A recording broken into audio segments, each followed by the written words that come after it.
खबर के प्रायोजक हैं CJ DAV public school L block Shastri Nagar Meerut. 25 से 30 साल के बेहद अनुभवी शिक्षकों के साथ बेहतर पढ़ाई, साथ ही नैतिक मूल्यों व संस्कारों का बड़ा स्कूल। नमस्कार, रोजाना खबर आप सभी का हार्दिक स्वागत है। मैं हूं विभूति कुमार। लगातार रोजाना खबर पे आप देख रहे हैं, तमाम दिग्गजों के इंटरव्यू में दिखा रहा हूं, तमाम शख्सियत के इंटरव्यू दिखा रहा हूं। मेयर की सरकार, शहर की सरकार, 31 साल बाद किसकी सरकार, तमाम मुद्दों पे वाद विवाद परिचर्चा चर्चा चल रही है। पार्षदों का भी इंटरव्यू दिखा रहा हूं, उनकी पत्नियों का भी इंटरव्यू दिखा रहा हूं, कैसे तैयारी कर रही है। मुद्दा यहीं पे आके होता है, क्या 31 साल के मित्र टूटेगा। तमाम चीजों को लेकर बात होगी और तमाम चीजों से होगी, लेकिन आज हम आ गए हैं मोहनपुरी के वार्ड नंबर 44 में। मोहनपुरी का वार्ड नंबर 44 बड़ा अलग वार्ड है, पॉश इलाका है। ये वार्ड सुर्खियों में इसलिए रहता है कि यहाँ भारतीय जनता पार्टी उत्तर प्रदेश के भाजपा के अध्यक्ष रहे डॉक्टर लक्ष्मीकांत वाजपेयी का गृह वार्ड है, राज्यसभा सांसद है, कर्नाटक में चुनाव की रणनीति और नीति बनाने में व्यस्त है, लिहाजा यह वार्ड उनके नाम से भी जाना जाए, मोहनपुरी लक्ष्मीकांत वाजपेयी के भी नाम से जाना जाता है। हमारे साथ बैठे हैं मोहनपुरी में वार्ड नंबर 44 में भारतीय जनता पार्टी के युवा चेहरा विकास मित्तल, जो पिछली बार भारतीय जनता पार्टी के टिकट पर निगम पार्षद चुनाव भी लड़ चुके हैं। नमस्कार सर, कैसे हैं आप? मैं ठीक हूँ, बढ़िया। जिस तरीके से चुनावी सरगर्मियां हैं, 2-3 दिन बचे हैं, काउंटडाउन शुरू हो गया है, 11 को वोटिंग होनी है। क्या लगता है मोहनपुरी वार्ड में आपको पार्टी ने बेशक उम्मीदवार नहीं बनाया, लेकिन आप तन मन धन से पार्टी की सेवा में और तमाम चीजों में लगे हुए हैं। आए थे विधायक जी, तमाम लोग आए थे और आप माने भी पार्टी के वफादार सिपाही हैं, युवा चेहरा है, आगे भविष्य लंबा है। क्या कहना चाहेंगे मोहनपुरी वासियों को? देखिए, पार्टी हमारी माँ है और माँ जो निर्णय ले वो अच्छा लेती है। पार्टी ने कहीं समझा होगा कि हम उस उम्मीदवारी में कहल के रहे या कोई ऐसी व्यवस्था रही हो। उत्तम सैनी जी हमारे यहाँ प्रत्याशी हैं और भारतीय जनता पार्टी में 15 साल से मैं लगातार काम करना चला रहा हूँ।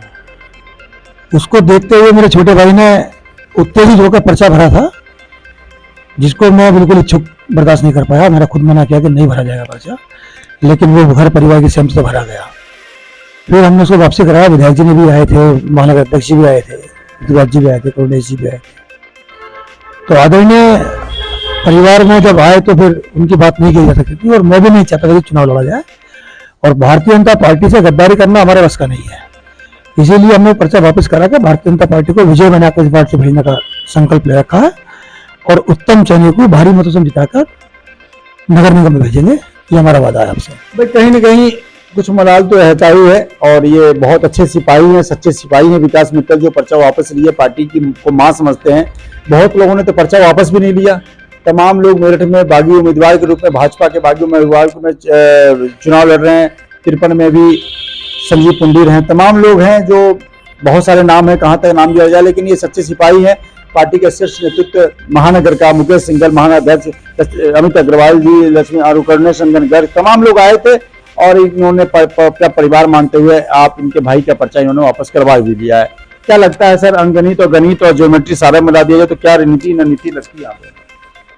देखिए, यहाँ जो 2017 में चुनाव हुआ था, तो 17वें चुनाव में मैं और प्रसन्नजीत ही आमने सामने थे। बस बसपा से थे हमारे यहाँ लोकेश जी और एक निर्दलीय खड़े थे राहुल गोयल जी। पिछले 15 वर्षों का तजर्बा प्रसन्नजीत के पास था। कहीं ना कहीं मेरी कमी रही, जिस कारण में चुनाव हारा वो जीत गया। लेकिन 2017 के बाद और 22 तक अब तक मैं जनता के बीच रहा हूँ। 5 साल क्षेत्र की जनता खड़ा रखा है मुझे। क्षेत्र की जनता मुझ पर पूर्णतः विश्वास करती है।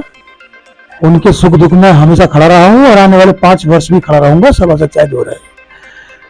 लेकिन अपने क्षेत्र की जनता को विश्वास में रखते हुए ये वादा सरकार से करता हूँ कि भारतीय जनता पार्टी का उम्मीदवार जो उत्तम सैनी अपने वार्ड से चुनाव लड़ रहा है, वार्ड 44 से, उसको भारी मतों से चुनाव जिताकर हम पार्टी को देंगे और नगर निगम का पार्षद बनाकर भेजेंगे यहाँ से। प्रसन्नजीत गौतम 5 साल पार्षद रहे, बहुत सारी कमियां हैं, गंदगी है, महाराणा प्रताप बदहाल है, पौष इलाका पार्क गांव से बदतर है, अव्यवस्था है, काम क्यों नहीं किया 5 साल? देखिए, जब चुनाव आता है तब हर आदमी कहता है बहन जी एक मौका मुझे दीजिएगा, मैं काम कराऊंगा। नहीं कर पाता है आदमी। प्रसन्नजीत पार्टी में नहीं है, हमारे यहाँ भी किसी पार्टी में नहीं है। समाजवादी पार्टी से चुनाव लड़ा थी पिछली बार, लेकिन निर्दलीय चुनाव लड़े थे। काम करने की क्षमता भी वो नहीं है। प्रसन्नजीत गौतम क्षेत्र की नजरों में ठीक व्यक्ति हैं और थे पहले, लेकिन उनके साथ जो परिस्थितियां हैं और जो उन्होंने किया है और जो नहीं कर पाए हैं वो भी क्षेत्र के सामने है। मैं बिना कुछ कहे सब कुछ कहना चाहता हूँ। विवादों में भी रहे थे, जेल उल गए थे, ऐसा कुछ? देखिए वो उनका पर्टिकुलर मामला था, उसमें कहना ठीक नहीं है मेरे लिए कि पता नहीं किस समय क्या परिस्थिति हो जाए। मैंने तो 5 साल सभासद होने के बावजूद लाइन खींच का काम किया है क्षेत्र में, और क्षेत्र की जनता जानती है। अपना परिवार में इस क्षेत्र को मानता हूँ, उनका बेटा उनका भाई उनका मैं काम करता हूँ क्षेत्र में, आगे भी मैं ऐसे काम करता रहूंगा क्षेत्र के अंदर, सभासद चाहे जो बने। लेकिन हम वादा कर रहे हैं उत्तम सैनी ही अपने वार्ड से सभासद बनकर जाएंगे और करीब 2000 वोट से चुनाव जिताकर हम पार्टी को देंगे इस बात पर। बिल्कुल, यहाँ पे वैश्य बहुल्य भी है, ब्राह्मण 3500 है, वैश्य समाज 4000 के आसपास है, तमाम समीकरण पिछड़ा है, उत्तम सैनी पिछड़े वर्ग से आते हैं, तमाम अंगगणित और लगातार गणित मिलाने के बाद नतीजा यही है कि कहीं दलित वोट 1900 माने जाते हैं, जाटक वोट भी है 1700, ऐसे तमाम समीकरण है। हालांकि कई वाद विवाद भी जुड़े हुए हैं मौजूदा पार्षद से। पौष इलाके में तमाम चीजों को लेकर पार्क की बदहाली, तमाम चीजों के लिए हमने रोजाना खबर में महाराणा प्रताप पार्क की बदहाली का भी दृश्य दिखाया है, चौपाल भी किया, बताया भी है।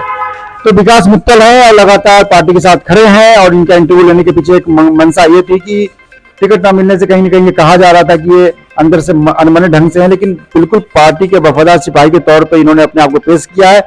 उत्तम सैनी को सर्वोत्तम तरीके से जिता के यहाँ से भेजेंगे, जिसमें सभी की भावना निहित है। और विकास मित्तल उत्तम सैनी के से मिलकर मोहनपुर में विकास की गंगा बहाएंगे। नमस्कार जी, क्या कहना चाहिए? 2 बात हो रही है उसमें।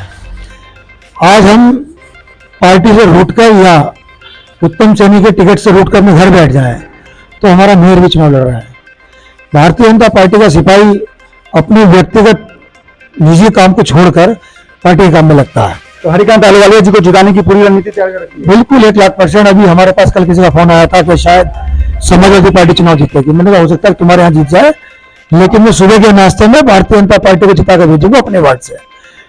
नगर निगम चुनाव में सभासद के लिए भी और मेयर के लिए भी हमारे वार्ड में और हमारे मंडल में, मैं मंडल का उपाध्यक्ष वर्तमान में, हमारा मंडल ही भाजपा के लिए सर्वोत्तम वोट देता है निकाल कर।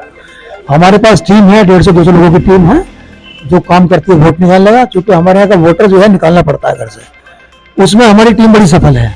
हम अपने यहाँ से टीम वर्क करते हैं और घर घर से वोट निकाल के वोट देते हैं पार्टी को। इसीलिए हमें सिर्फ और सिर्फ सभासद नहीं, अपना मेयर है। मेयर हमारे 2007 में भी थे हरिकांत अहलूवालिया जी, नहीं 7 में नहीं थे, 12 में थे। 2012 में अहलूवालिया जी थे और बड़े चहेते हैं मेयर साहब हमारे, जनता के बड़े चहेते हैं, जनता बड़ा चाहती है मेयर साहब को। और इसीलिए एक चहेता व्यक्ति हमारे हाथ से ना निकल जाए और विकास की गंगा ना रुक जाए, इसीलिए हमें सब कुछ भूलकर सिर्फ और सिर्फ भारतीय जनता पार्टी चुनाव लड़ाना है, अपने सभासद को और मेरे को जिताना है, ताकि इस क्षेत्र का और पूरे शहर का विकास ठीक ठाक होता है। बिल्कुल, मोहनपुरी पौष इलाका है, दिग्गज रहते हैं, संघ के पदाधिकारी रहते हैं। लक्ष्मीकांत बातिया ने बताया उत्तर प्रदेश भाजपा के अध्यक्ष भी रहे हैं।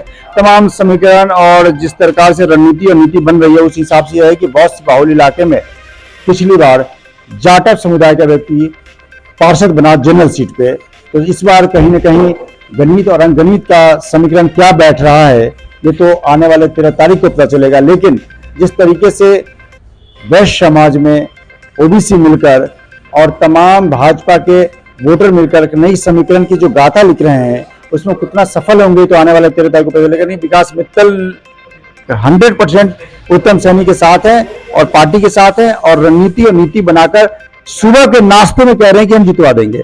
तो लंच का तो सवाल ही पैदा नहीं होता। इसके लिए आपको लोग बहुत बहुत बधाई और रोजाना खबर से बात करने के लिए बहुत बहुत धन्यवाद आपका। धन्यवाद आपका कि मेरी बात जनता तक पहुंचाएंगे।